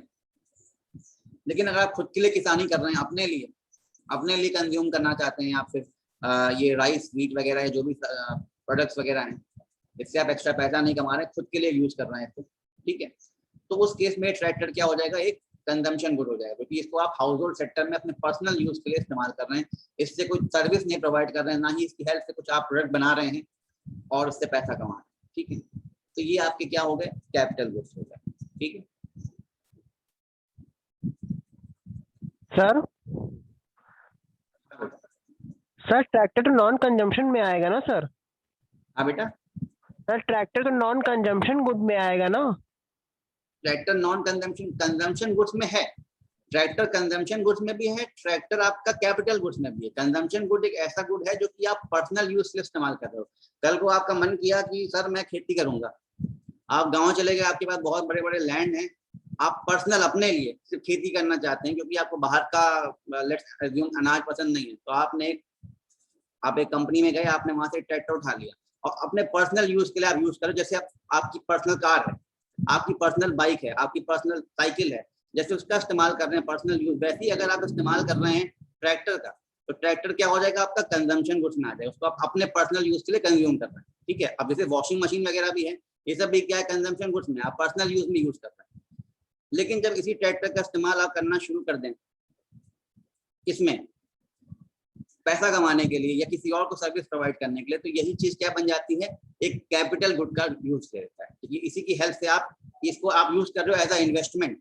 अब ये आपका इन्वेस्टमेंट है, जैसे एक लॉन्ड्री सर्विस आपको खोलनी है, तो आपने वॉशिंग मशीन 4-5 ले ली, तो आपने 4-5 वॉशिंग मशीन में क्या किया, इन्वेस्ट किया। पर्सनल यूज के लिए एक वॉशिंग मशीन काफी है, लेकिन अगर आपको लॉन्ड्री सर्विस यूज करना है तो आपने कई सारी वॉशिंग मशीन लेनी पड़ेगी। तो आपने कई सारी वॉशिंग मशीन में क्या किया, इन्वेस्ट किया, पैसा कम लगाया और उसको अपने यहाँ लेकर आए, पर्सनल यूज के लिए नहीं। इसकी हेल्प से आप क्या करोगे, अब ये washing machine as a input काम करेगी, इसमें आप कपड़े डालोगे, धोगे, लॉन्ड्री सर्विस प्रोवाइड करोगे, लोगों को दोगे और उनसे पैसा लोगे इसका, ठीक है। तो इस केस में क्या हो गया, यही वॉशिंग मशीन आपका कैपिटल गुड होगी, ठीक है। ये डिफरेंस समझ में आया बेटा? यस सर अब आ गया एकदम। तो जनरली इकोनॉमी के कॉन्सेप्ट में क्या होता है कि जो कैपिटल गुड्स होते हैं उनको सिर्फ फिजिकल लेवल पे नापा जाता है, ठीक है, जो दिख रहे हैं सामने, जैसे कि फिजिकल कैपिटल। लेकिन अब आज के समय में हर एक चीज बढ़ती चली जा रही, तो कैपिटल गुड्स को कैटेगराइज कर दिया गया है 3 कैटेगरीज, ठीक है। तो पहली आपकी है फिजिकल कैपिटल, जैसे मशीन वगैरह या जो आपको मशीनरी दिख रही है। फाइनेंशियल कैपिटल क्या है, पैसा जो आप इन्वेस्ट करा रहे हैं। और इंटेलेक्चुअल कैपिटल, बौद्धिक पूंजी, जैसे कि पेटेंट वगैरह, कॉपीराइट्स वगैरह, ठीक है। तो ये सब क्या एक तरह का इन्वेस्टमेंट है, और इनकी हेल्प से आप फिनिश प्रोडक्ट्स और बनाना चाहते हो पैसा कमाने के लिए, फॉर प्रॉफिट, ठीक है। तो ये सब क्या है, 3 तरह के कैपिटल गुड्स हैं। पहला आपने देख लिया, मशीन्स वगैरह का इस्तेमाल करना, पैसा अपने आप में कैपिटल है। और पेटेंट्स, कॉपीराइट, बौद्धिक संपत्ति, इंटेलेक्चुअल कैपिटल, ये भी आपका एक कैपिटल, ठीक है। तो आपने कैपिटल या कैपिटल गुड्स की 3 कैटेगरी यहाँ पे चेक कर ली। अब एक नोट है, ये नोट मैंने आपको ऑलरेडी बता रखा, लेकिन फिर से समझ लीजिए, कई बार ये मन में कंफ्यूजन आता है, और जहाँ कंफ्यूजन आता है वहीं पे यूपीएससी क्वेश्चन भी बना देता है, ठीक है। तो आपका एक नोट है, कंजम्पशन एंड कैपिटल गुड्स, ठीक है, कंजम्पशन एंड कैपिटल गुड। तो कंजम्पशन गुड एक ऐसा गुड जो कि कंज्यूमर जो है, उपभोक्ता अपने अपने पर्सनल नीड के लिए इसको इस्तेमाल करता है। कैपिटल गुड एक ऐसा सामान जो कि इस्तेमाल किया जा रहा है दूसरे लोगों को सर्विस प्रोवाइड करने के लिए, या उसकी हेल्प से कुछ और बनाने के लिए, और पैसा प्रॉफिट कमाने के लिए, ठीक है। तो अब पर्टिकुलर गुड देखो, मैंने आप मेंशन कर दिया है, कोई भी सामान जो है, it can be consumption good as well as can be capital good. वो कंजम्पशन गुड हो सकता है, कैपिटल गुड, जैसे कि वॉशिंग मशीन का एग्जांपल मैंने समझाया था, ठीक है। जब कोई व्यक्ति वॉशिंग मशीन का इस्तेमाल कर रहा है अपने पर्सनल कपड़े धोने के लिए, अपने घर पे अपने लिए इस्तेमाल कर रहा है, तो उस केस में वॉशिंग मशीन क्या हो जाएगा, कंजम्पशन गुड। लेकिन अगर कोई बिजनेसमैन है, उसने पैसा लगाया और कहा कि नहीं मैं बहुत सारी वॉशिंग मशीन खरीदूंगा और मुझे खोलना है लॉन्ड्री की सर्विसेज की एक एंटरप्राइज, तो उस केस में ये सारी वॉशिंग मशीन क्या बन जाएंगी, कैपिटल गुड। क्योंकि यहाँ पे वॉशिंग मशीन का इस्तेमाल हो रहा है क्या करने के लिए, जो क्लाइंट्स हैं, जो कस्टमर्स आएंगे, उनके कपड़े धोकर साफ करके उनको देने के लिए, और उससे पैसा कमाने के लिए, खुद के कंजम्पशन के लिए, खुद के कपड़े धोने के लिए यहाँ पे इस्तेमाल नहीं किया जा रहा है, ठीक है। तो ये किस चीज पे डिपेंड करता है कि कोई भी सामान कंजम्पशन गुड होगा या कैपिटल गुड होगा, ये डिपेंड करता है उसके यूसेज पे, ठीक है। मतलब किस पर्पस के लिए उसका इस्तेमाल किया जा रहा है, पर्पस क्या है, purpose for which it is being used, ठीक है। तो if a good is being used to produce some other goods, आपने कोई सामान लिया, कोई मशीन ली, कुछ भी लिया, और उसकी हेल्प से आप कुछ और बना रहे हो सामान, या कोई सर्विस दे रहे हो, उसको बना और इसलिए रहे हो कि आप उसको बेचोगे, बेचना है आपको मार्केट में, उससे पैसे कमाने हैं, तो उस केस में वो सामान क्या हो जाएगा, एक कैपिटल गुड हो जाएगा, ठीक है। अब जिसको समझने का तरीका एक और है, आपने अपने लिए कार खरीदनी है, ठीक है। जब भी आप एक कार खरीदते हैं अपने पर्सनल यूज के लिए, तो वो क्या है, कंजम्पशन गुड है, ड्यूरेबल कंजम्पशन गुड है। कार लंबे समय तक चलेगी, 10-15 साल, या जब तक रजिस्ट्रेशन चलता है, सरकार चलने देती है, तब तक वो जो है कार आपकी चलेगी, फाइन। तो जब आप पर्सनल कंजम्पशन के लिए, पर्सनल यूज के लिए सामान ले रहे हैं, जिसको हम कहते हैं कंजम्पशन गुड, तो इस केस में कार क्या होगी, कंजम्पशन गुड होगी। लेकिन जब वही कार आपने ओला कैश में चलवाने के लिए लेनी, क्या आप पैसा कमाएंगे, ट्रांसपोर्टेशन सर्विस में इस्तेमाल करेंगे और पैसा कमाएंगे, तो उस केस में आपका कार क्या बन जाता है, एक इन्वेस्टमेंट, एक कैपिटल, एक ऐसी मशीन जो आपको पैसा कमा कमा के दे रही है, ठीक है। तो जब आप ओला या उबर में अपनी कार चलवाते हैं, तो उस केस में वही कार आपकी बन जाती है एक कैपिटल गुड, ठीक है। इसकी हेल्प से आप लोगों को ट्रांसपोर्टेशन सर्विस प्रोवाइड कर रहे हैं और पैसा कमा रहे हैं। लेकिन जब पर्सनल यूज से करेंगे तो क्या बन जाएगा, कंजम्पशन गुड। बेटा ये क्लियर हो गया, कोई प्रॉब्लम इसमें? No sir. No sir. Okay. अब एक और मन में कंफ्यूजन जो आता है कई बार, उसको भी क्लियर कर लेते हैं, ताकि कभी भी ऐसा कोई क्वेश्चन इस पे बेस्ड यूपीएससी या स्टेट पीसीएस पूछे तो आपको दिक्कत ना हो। इंटरमीडिएट और फाइनल गुड्स में क्या डिफरेंसेस हो सकते हैं? इंटरमीडिएट मतलब ऐसा सामान आपने बनाया है जिसको आप एज इट इज यूज नहीं कर सकते, चाहे पर्सनल यूज के लिए, चाहे पैसा कमाने के लिए। आप इसको किसी और फॉर्म में पहले कन्वर्ट करेंगे, इसको ट्रांसफॉर्म करेंगे, इससे एक और सामान बनाएंगे, और फिर वो सामान जो होगा वो फाइनल सामान होगा। उसको या तो आप पर्सनल यूज के लिए यूज कर लोगे, या उसकी हेल्प से कुछ और पैसा आप कमा सकते हो, उससे कुछ और सामान बना सकते हो। तो a particular good can be final as well as intermediate. अब कोई भी एक सामान यूज करने पे डिपेंड करता है कि वो फाइनल होगा या वो इंटरमीडिएट होगा। जैसे मैंने कहा कि कोई भी सामान कैपिटल गुड भी हो सकता है, कंजम्पशन गुड भी हो सकता है, उसकी यूसेज पे, किस तरह से उसका यूज किया जा रहा है उस पर डिपेंड करेगा। अब हम बात करते हैं चाय पत्ती की। आई होप चाय सब लोग पी रहे होंगे, ठीक है। तो जो चाय पत्ती आप लेते हैं टी लीव्स, ठीक है। तो जो चाय पत्ती का पैकेट है, जो भी चाय पत्ती पसंद है आपको, let's assume Tata tea premium P रहे हैं आप लोग, तो उसके अंदर क्या है, चाय पत्ती है, टी लीव्स है उसके अंदर, ठीक है। तो मान लीजिए कोई व्यक्ति अपने लिए चाय पत्ती लेके घर जा रहा है, ठीक है। When a person is purchasing tea leaves for his home consumption, let's assume मैं आज मार्केट गया और मैंने वहां से टाटा टी प्रीमियम का एक पैकेट ले लिया अपने घर पे लाने के लिए कि घर आके चाय बना के रोज चाय पीऊंगा।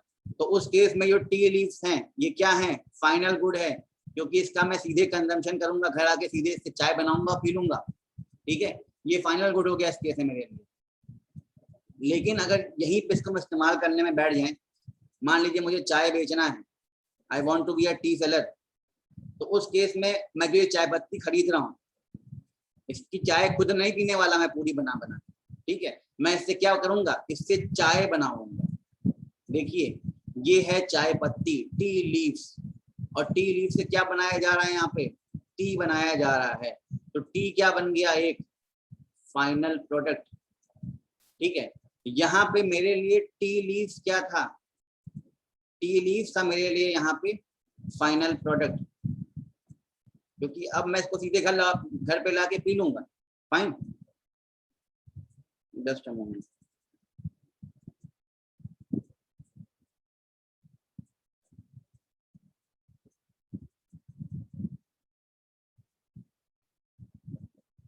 ओके, ठीक है। तो अब यहाँ पे जो टी लीव्स मैं लेकर अपने लिए आया हूँ पर्सनल यूज के लिए, ये मेरे लिए फाइनल गुड है, ठीक है। अब मैं इसको कहीं कुछ बेच नहीं रहा हूँ, उसको सीधे कंज्यूम कर लूंगा।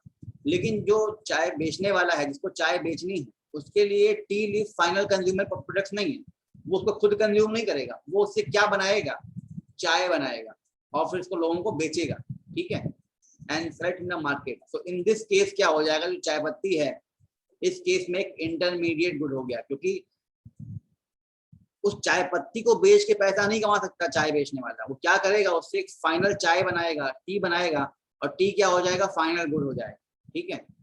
तो अब कैसे पहचानेंगे कि कोई चीज इंटरमीडिएट है या फाइनल, ठीक है। तो weather a good is final और इंटरमीडिएट। अब इसमें क्या चेक करना है आपको, last transaction in the market, ठीक है। मार्केट में इसको खरीदा किस तरह से गया है, ठीक है।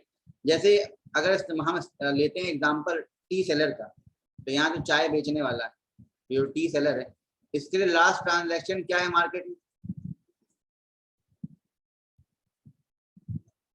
इसके लिए लास्ट ट्रांजैक्शन ये है कि ये क्या बेच रहा है, ये चाय बेच रहा है। So tea is the final good, इस केस में टी जो है वो फाइनल गुड हो गया। लेकिन जो हम और आप हैं, हमको क्या करना है, in case of person who is purchasing the T leave for home purpose, जो हम अपने घर के लिए, अपने हाउस होल्ड खर्चे के लिए, अपने कंजम्पशन के लिए, सेल्फ यूज के लिए ले जा रहे हैं, हमने क्या किया, जो टी लीव्स हमारी हैं वो क्या है, it is the last transacted good in the market. हमने पैसा वहां खर्च किया मार्केट में, पैसा दिया और चाय पत्ती घर लेकर आ गए। अब जो हम चाय बना के पियेंगे, उस चाय को पीने के लिए हमको दोबारा पैसा नहीं देना अपने ही आपको, या आप चाय बना रहे हो अपने फादर मदर के लिए, तो ये नहीं कि आप चाय पत्ती तो ले आए, पैसा खर्च कर दिए, अब जो चाय बनाया उस चाय को जब आप दोगे अपने फादर मदर को या किसी को भी, तो आप उनसे पैसा नहीं लोगे इसके लिए, ठीक है। कोई मनी ट्रांजैक्शन नहीं हो रहा है। लास्ट ट्रांजैक्शन क्या था, चाय पत्ती थी आपके केस में, पैसा दे दिया आपने, चाय पत्ती ले आए, बना के पी रहे हो, ठीक है। लेकिन जो टी सेलर है, जो चाय बेचने वाला है, उसका लास्ट मनी ट्रांजैक्शन क्या है कि वो चाय पत्ती लेकर आया, उसको एज ए इनपुट यूज किया और क्या उससे क्या बनाया, चाय बनाया, लोगों को बेचा और पैसा दिया। तो लास्ट ट्रांजैक्शन मनी किस पे मिला, उसको चाय बेचने पे मिला, चाय पत्ती बेचने पे नहीं मिला, चाय बेचने पे मिला। फाइन। तो जिस भी चीज का लास्ट मनी ट्रांजैक्शन होगा वो चीज फाइनल कहलाएगी, ठीक है। फाइन। तो ये आपका था केस इंटरमीडिएट और फाइनल गुड का। ये क्लियर है आप लोगों को, कोई प्रॉब्लम बेटा इसमें?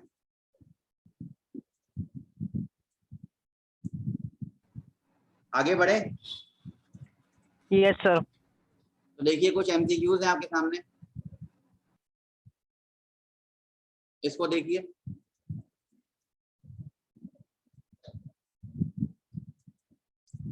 क्वेश्चन ये कह रहा है decrease in the dependency ratio,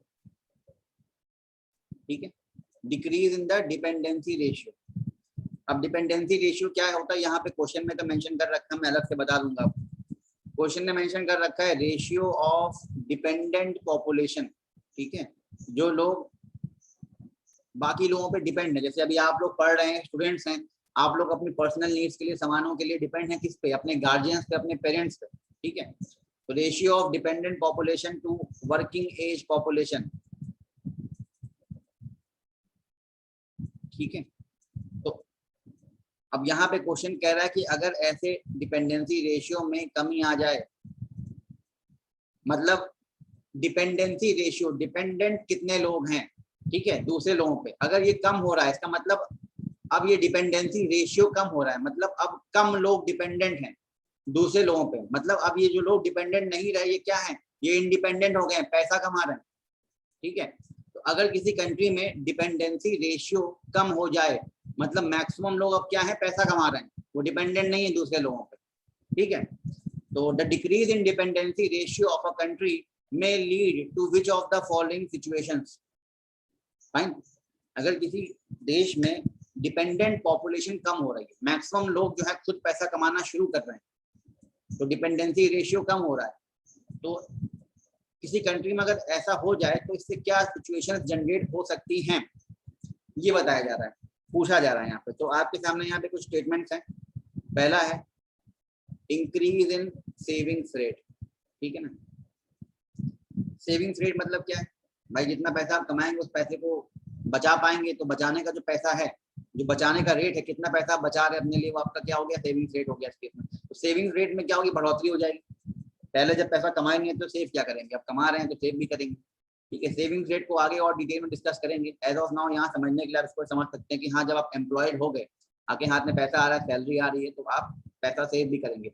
जितना ज़्यादा पैसा आप कमाएंगे, मतलब जितने लोग इंडिपेंडेंट हो रहे हैं, आप डिपेंडेंट नहीं है, पैसा कमा रहे हैं कैसे भी, तो अब सेविंग्स भी बढ़ेंगी। मार्केट कंट्री में, इकोनॉमी में सेविंग्स भी बढ़ेंगी, क्योंकि लोग पैसा ज़्यादा कमा रहे हैं।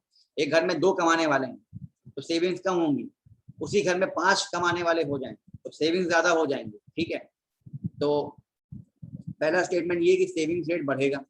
दूसरा स्टेटमेंट है कि सेविंग्स रेट बढ़ेगा नहीं, घट जाएगा, ठीक है। क्वेश्चन क्या कह रहा था कि डिपेंडेंसी रेशियो कम हो रहा है, मतलब कमाने वाले लोग बढ़ रहे हैं। तो जब कमाने वाले लोग बढ़ेंगे तो क्या होगा, सेविंग्स भी बढ़ेंगी ना, तो सेविंग्स रेशियो जो है वो बढ़ जाएगा अपने आप, सेविंग्स रेट बढ़ जाएगा। तो ये तो सही हो गया, ये गलत हो जाएगा अपने आप, ठीक है। दूसरा देखिए क्या बोल रहा है, increase in capital formation. Capital formation, investment, capital formation मतलब जनरली क्या होता है, इन्वेस्टमेंट। इन्वेस्टमेंट बढ़ना शुरू हो जाएगा, पैसा जितना कमाएंगे उतना ही आप इन्वेस्ट भी कर पाएंगे, ठीक है ना। तो कैपिटल फॉर्मेशन जो है वो बढ़ना शुरू हो जाएगा, ये बात भी सही है। डिक्रीज इन कैपिटल फॉर्मेशन, ये गलत बात है, क्योंकि जब इंक्रीज हो रहा है तो डिक्रीज का कोई मतलब ही नहीं, ठीक है। तो increase in capital formation, capital आपने देखा था कैपिटल क्या होता है, किसी भी चीज को स्टार्ट करना है तो आपको कैपिटल चाहिए, इन्वेस्टमेंट चाहिए, चाहे वो हो पैसा, चाहे वो मशीन्स, ठीक है, चाहे वो आपका कॉपीराइट, पेटेंट्स वगैरह। तो जब आप पैसा कमाना शुरू करोगे, डिपेंडेंट पॉपुलेशन कम होगी, इंडिपेंडेंट पॉपुलेशन बढ़ेगी, ज्यादा पैसा कमाएंगे, ज्यादा सेव करेंगे, ज्यादा इन्वेस्ट करेंगे, ठीक है ना। तो इसका ऑप्शन आपका हो जाएगा ए, 1 and 3 ओनली, ठीक। तो इसको एक बार फिर से समझ लीजिए, जब भी किसी देश में वर्किंग पॉपुलेशन जो है वो बढ़ना शुरू हो जाती है, मतलब ज्यादा लोग पैसा कमा रहे हैं, जॉब में हैं या बिजनेस कर रहे हैं, ठीक है, या सेल्फ एम्प्लॉयड हैं, तो वर्किंग पॉपुलेशन जब बढ़ती है तो डिपेंडेंट पॉपुलेशन जो है वो कम होना शुरू हो जाती है, मतलब कम लोग डिपेंडेंट हैं दूसरों पे। तो इससे क्या है, उस कंट्री में, उस सेविंग्स इकोनॉमी में क्या होगा, सेविंग बढ़ना शुरू हो जाएगी, ठीक है। ये फैमिली लेवल पे भी होता है, मैंने आपको एग्जांपल दिया था, ठीक है, कि अगर किसी फैमिली में वर्किंग मेंबर ज्यादा है, मतलब ज्यादा लोग जॉब में हैं या पैसा कमा रहे हैं, उस फैमिली में डिपेंडेंट्स कम है, तो उस फैमिली की सेविंग देखो बढ़ना शुरू हो जाएगी, ठीक है ना। अगर घर में मदर फादर वर्क कर रहे हैं तो सेविंग्स, कुछ पर्टिकुलर सेविंग्स आ रही है। अब मदर फादर के साथ आपका एल्डर ब्रदर या आपकी एल्डर सिस्टर भी अर्न करना शुरू कर दे तो और सारा पैसा आना शुरू हो जाएगा, घर की सेविंग्स बढ़ना और शुरू हो जाएगी। ठीक है, जितना ज्यादा आपकी सेविंग्स होंगी उतना ज्यादा आप इन्वेस्ट कर पाएंगे किसी भी चीज में। ठीक है, जब हाथ में पैसा होगा तब तो इन्वेस्ट करोगे। तो increase savings lead to increase in investment. ठीक है, ये क्लियर हुआ आप लोगों को? कोई प्रॉब्लम बेटा इसमें? No sir.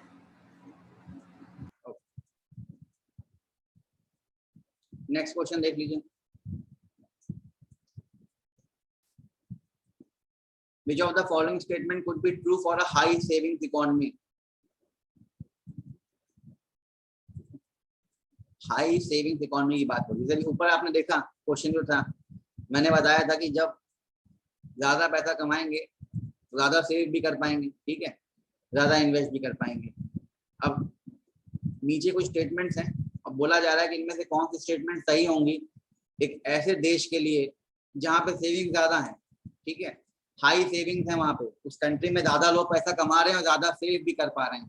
ठीक है, फ्यूचर नीड्स वगैरह के लिए, इन्वेस्टमेंट के लिए। तो भाई ज्यादा हाथ में पैसा है, ज्यादा सेविंग्स हो रही है, तो ऑब्वियस सी बात है क्या होगा, हाई इन्वेस्टमेंट होगा। ठीक है, हाई इन्वेस्टमेंट होगा। हायर कंजम्पशन, अब देखिए सेविंग्स कर रहे हैं आप, मतलब आप पैसा तो खूब कमा रहे हैं पर कहीं ना कहीं सेल्फ कंजम्पशन को कम कर रहे हैं। ठीक है ना, कंजम्पशन रेट आपका कम है, इन्वेस्टमेंट रेट ज्यादा हो जाए आपका, क्योंकि जो आप पैसा कमा रहे हैं उसको इन्वेस्ट करना शुरू कर देते हैं। तो इन्वेस्टमेंट जब ज्यादा है तो कंजम्पशन रेट अपने आप कंपैरेटिवली जो है वो कम हो जाती है।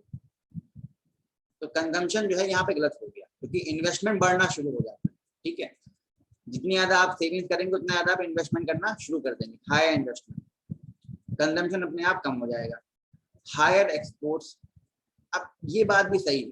ठीक है, अब लेट्स अज्यूम आपने कंज्यूम कम किया तो जो सामान बच गया मार्केट में, अब उसका जो ओनर है या जो वो कंपनी है वो क्या करेगी, उस सामान को बाहर बेचेगी। सोचे कि चलो देश में नहीं बिक पा रहा सामान तो क्या करें, इसको एक्सपोर्ट कर दें, बाहर कंट्रियों में बेच दें। ठीक है, जैसे चाइना है, चाइना जो है वो हाई एक्सपोर्ट्स करता है क्योंकि उसके यहाँ इन्वेस्टमेंट ज्यादा है, हाई सेविंग्स इकोनॉमी है वो। ठीक है, तो उनके कंपैरेटिवली खुद का कंजम्पशन कम है, उनका इन्वेस्टमेंट ज्यादा है, वो मैक्सिमम सामान बाहर एक्सपोर्ट कर देते हैं। ठीक है, तो जो कंट्री हाई सेविंग्स पे है, ठीक है, हाई सेविंग्स इकोनॉमी जो है वो ज्यादा वहां पे एक्सपोर्ट्स भी होंगे क्योंकि वहां पे कंजम्पशन कम है। ठीक है, हायर कंजम्पशन नहीं वहां पे, तो सामान जो बच रहा है उस सामान को मैक्सिमम क्या किया जा रहा है, बाहर एक्सपोर्ट कर दिया जा रहा है। तो इन्वेस्टमेंट तो बढ़ा अपने आप क्योंकि सेविंग ज्यादा है, और एक्सपोर्ट भी बढ़ जाएंगे अपने आप। ठीक है, तो 1 और 3 यहाँ पे हो जाएगा ऑप्शन आपका, ये आपका हो गया ऑप्शन नंबर बी। ठीक है, तो एक्सपोर्ट जो बेटा होते हैं किसी भी इन्वेस्टमेंट मॉडल का मेजर पार्ट होते हैं, क्योंकि because higher savings prevents domestic consumption. ठीक है, जितनी ज्यादा सेविंग्स होंगी आप घर पे उस चीजों को कंज्यूम कम करेंगे। ठीक है, तो उससे क्या होगा, इन्वेस्टमेंट बढ़ जाएगा। इन्वेस्टमेंट बढ़ गया तो आप क्या करेंगे, इसी पैसे से इस्तेमाल करके या जो बचा हुआ सामान है, या जब भी सेविंग्स हो रही है, इसका सेविंग मतलब क्या है, सिंपल सा कि आप बैंक में पैसा ज्यादा सेव कर रहे हैं। ठीक है ना, बीइंग एन इंडिविजुअल जब आप पैसा ज्यादा कमा रहे हैं तो बैंक में सेव ज्यादा कर रहे हैं, बैंक के पास पैसा है, या किसी भी फाइनेंशियल इंस्टीट्यूशन जहाँ पे पैसा जमा कर रहे हैं वहां पैसा ज्यादा आ रहा है। इस पैसे का इस्तेमाल बैंक कर सकते हैं लोन देने के लिए, किसको, किसी भी सेक्टर को, प्राइवेट सेक्टर या गवर्नमेंट सेक्टर को। लेट्स एज्यूम किसी प्राइवेट सेक्टर कंपनी को दे दिया। ठीक है ना, अब कोई कंपनी है, इस कंपनी के पास क्या आ गया, पैसा, क्योंकि जो पैसा हम सब ने क्या किया था, सेव किया था, सेविंग ज्यादा है देश में, तो जब सेविंग का जो पैसा था वो बैंक में पड़ा था, बैंक इनको अपने पास ही नहीं रखता, क्या करता है, इनको लोन पे दे देता है, और उससे क्या कमाता है, इंटरेस्ट कमाता है लोन से। ठीक है, तो कंपनी के पास क्या आ गया, पैसा आ गया। ये पैसा कंपनी के लिए क्या है, एक तरह का कैपिटल है। ठीक है, अब इस पैसे से कंपनी ने क्या बनाया, गुड्स एंड सर्विसेज बनाई। ठीक है, गुड्स और सर्विसेज जो है बनाई, और इसको क्या किया, बाहर बेच दिया, एक्सपोर्ट कर दिया बाहर। ठीक है, क्योंकि देश में कंजम्पशन कम, क्योंकि सेविंग जब ज्यादा होती है तो आप पैसा ज्यादा बचा रहे हो, कम खर्च कर रहे हो, ज्यादा बचा रहे हो। ज्यादा बचाओगे कहाँ रखोगे, बैंकों में रखोगे, कहीं लगाओगे फंड वगैरह। ठीक है, तो वहां से पैसा कहाँ जाएगा, कंपनी के पास जाएगा वाया लोन वगैरह, और वो कंपनी क्या बनाएंगे, सामान बनाएंगे और ज्यादा सर्विसेज बनाएंगी और कहेंगे ठीक है देश में कंजम्पशन नहीं तो क्या हुआ, बाहर हम एक्सपोर्ट कर देंगे, वहां से पैसे कमा लेंगे। ठीक है, तो ये आपका इसका एक्सप्लेनेशन हो गया। नेक्स्ट क्वेश्चन देख लीजिए। क्लियर हो रहा है आप लोगों को? Yes sir. अब ये क्वेश्चन है कि कोई देश है उसका ग्रोथ रेट अच्छा है, ठीक है, जीडीपी वगैरह अच्छी है, लेकिन उसके साथ साथ एम्प्लॉयमेंट में कोई ग्रोथ ही नहीं हो रही है। ठीक है ना, मतलब कंट्री तो ग्रो कर रही है, कंपनी में गुड्स एंड सर्विसेज लगातार अच्छी बन रही है, लेकिन रोजगार नहीं मिल रहा है। कंपनी ग्रो कर रही है, सॉरी कंट्री ग्रो कर रही है, कंट्री की जीडीपी वगैरह बढ़ रही है, लेकिन उसके बढ़ने के साथ साथ एम्प्लॉयमेंट में कुछ भी बढ़ोतरी नहीं हो रही। तो ऐसा किस रीजन की वजह से हो सकता है, ये क्वेश्चन पूछ रहा है आपसे। ठीक है, तो किसी भी कंट्री की अगर जीडीपी बढ़ रही है, ग्रोथ बढ़ रही है, इसका मतलब क्या है, वहां पे गुड्स एंड सर्विसेज ज्यादा बनाया जा रहा है। ठीक है, प्रोडक्शन ज्यादा हो रहा है, सामान ज्यादा बनाया जा रहा है, और जीडीपी क्या होता है, value of goods and services produce in a year. ठीक, तो value of goods and services बढ़ रही क्योंकि प्रोडक्शन बढ़ रहा है, ग्रोथ हो रही कंट्री की, अच्छी बात है।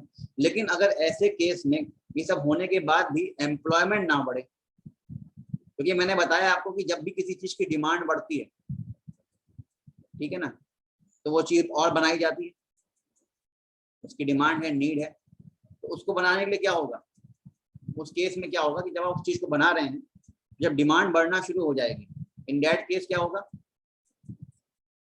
एम्प्लॉयमेंट बढ़ेगा, क्योंकि आप और लोगों को हायर करेंगे, उस चीज को बनाने के लिए जॉब दी जाएंगी, फाइन, तो और लोगों को हायर किया जाएगा, तो आपका एम्प्लॉयमेंट जो है वो बेटा बढ़ेगा।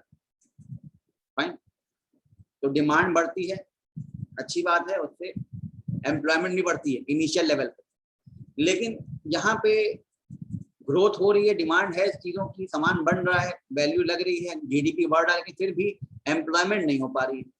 अब ऐसा क्यों, तो कुछ रीजन दे रखे हैं, पूछा कौन सा सही रीजन हो सकता है। तो देखिए पहला जो यहाँ पे स्टेटमेंट है ए, यहाँ पे बोला जा रहा है कि जो ग्रोथ हो रही है ना, growth is coming from better utilisation of existing capacity and not because of increase in investment.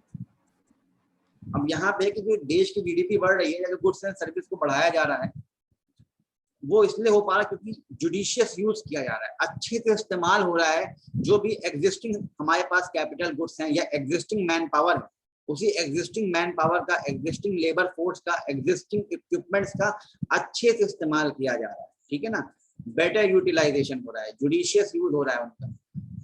ऐसे केस में क्या होगा, जो भी सामान एग्जिस्टिंग है हमारे पास है, जो भी कैपेसिटी है सामान बनाने की, उसको आप बढ़ा रहे हो, ठीक है, उस कैपेसिटी को नहीं बढ़ा रहे हो, उस सामान की बनाने की यूटिलाइजेशन पावर को बढ़ा रहे हो, ज्यादा अच्छे से यूटिलाइज कर रहे हो। कोई व्यक्ति की एफिशिएंसी अगर बढ़ जाए काम करने की, ठीक है, तो उससे क्या, वो अपने आप को बेटर यूटिलाइज कर रहा है। तो अगर सामान का अच्छे से इस्तेमाल किया जाए, कैपेसिटी का फुल ऑप्टिमम लेवल पे इस्तेमाल किया जाए, तो उससे भी क्या, ग्रोथ बढ़ती है। लेकिन आप क्या कर रहे हैं, एग्जिस्टिंग कैपेसिटी का अच्छा इस्तेमाल कर रहे हैं, लेकिन आप इन्वेस्टमेंट नहीं बढ़ा रहे हैं, मतलब और लोगों को हायर नहीं कर रहे हैं। और लोग को हायर करना मतलब क्या, आप इन्वेस्टमेंट बढ़ाएंगे, भाई लोगों को हायर करना मतलब उनको पैसा देना, उनको जॉब देना, उनको पैसा देना, इन्वेस्टमेंट बढ़ना। तो आप यहाँ पे बिना इन्वेस्टमेंट बढ़ाए, बिना लोगों को हायर किए ही ज्यादा गुड्स एंड सर्विसेज बना ले रहे हैं। क्यों, क्योंकि आप अपनी ही एग्जिस्टिंग कैपेसिटी, जो अभी आपके पास जो लोग उपलब्ध हैं, जो मैन पावर है, जो आपके पास इक्विपमेंट्स हैं, उन्हीं का अच्छा इस्तेमाल करके आप ज्यादा आउटपुट जनरेट कर ले रहे हैं। तो ऐसे केस में क्या होगा, ग्रोथ तो अच्छी होगी, लेकिन एम्प्लॉयमेंट में कोई ग्रोथ ज्यादा खास नहीं दिखेगी। तो यही आपका क्या हो गया, रीजन हो गया कि जब किसी कंट्री की ग्रोथ अच्छी हो रही हो, लेकिन एम्प्लॉयमेंट करस्पॉन्डिंग उतना अच्छा ना हो पा रहा हो, तो रीजन यही हो सकता है कि जो एग्जिस्टिंग कैपेसिटी है, उसी का अच्छा इस्तेमाल करके ज्यादा प्रोडक्शन किया जा रहा है।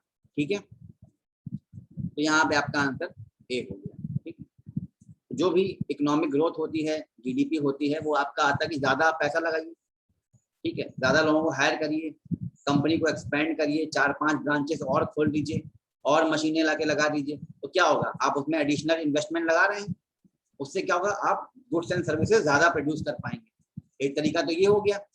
दूसरा तरीका ये हो गया कि ठीक है, हम एक्सपैंड नहीं करेंगे कंपनी को, एक और ब्रांच नहीं खोलेंगे या नए लोगों को हायर नहीं करेंगे, नए इक्विपमेंट्स नहीं लाएंगे। हम क्या करेंगे, अपनी कैपेसिटी को जो यूटिलाइज कर रहे हैं उसको हम बढ़ा देंगे, ठीक है ना, बेटर यूज करेंगे अपनी एग्जिस्टिंग कैपेसिटी का, अच्छे तरीके से इस्तेमाल करेंगे जो भी हमारे पास एग्जिस्टिंग कैपिटल है, मतलब जितने भी लोग अवेलेबल हैं, जितने भी इक्विपमेंट्स मशीन्स अवेलेबल हैं, उनका ही अच्छे से अच्छा इस्तेमाल करेंगे और उससे प्रोडक्शन को बढ़ाएंगे, ठीक है।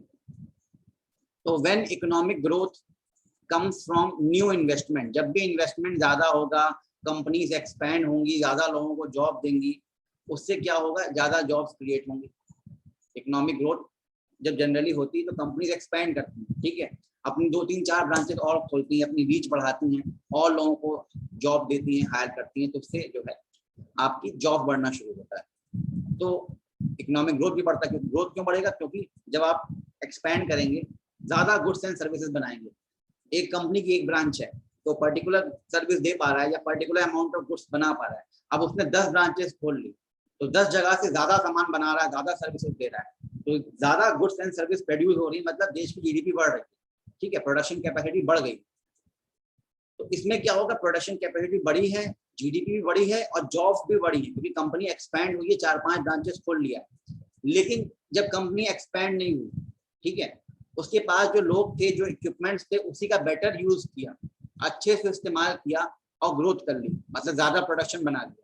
मतलब when economic growth comes from better utilisation of existing capacity which was not earlier used properly, अच्छे से इस्तेमाल पहले नहीं किया जा रहा था, कई चीजों को वेस्टेज कर दिया जा रहा था, अब ऑप्टिमल यूज करना शुरू किया तो उन्हीं बंदों में से, उतने ही लोगों में से और उतने ही इक्विपमेंट में ज्यादा प्रोडक्शन आपने कर दिया, तो ग्रोथ बढ़ गई, जीडीपी बढ़ गया, लेकिन जॉब्स ज्यादा क्रिएट नहीं हुई, ठीक है, ज्यादा लोगों को जॉब नहीं दिया, उतने ही लोगों में काम कर लिया और ज्यादा अच्छा प्रोडक्शन कर लिया, तो देश की ग्रोथ तो हुई लेकिन रोजगार नहीं मिला, ठीक है। तो ये वो केस होता है जब रिसोर्सेज का, कैपेसिटी का, कैपिटल का अच्छा इस्तेमाल कर लिया जाए, बिना उसको एक्सपेंड किए, बिना और इन्वेस्टमेंट किए, बिना लोगों को हायर किए। फाइन, तो बेटा ये क्लियर हुआ आप लोगों को? Yes, sir. ओके।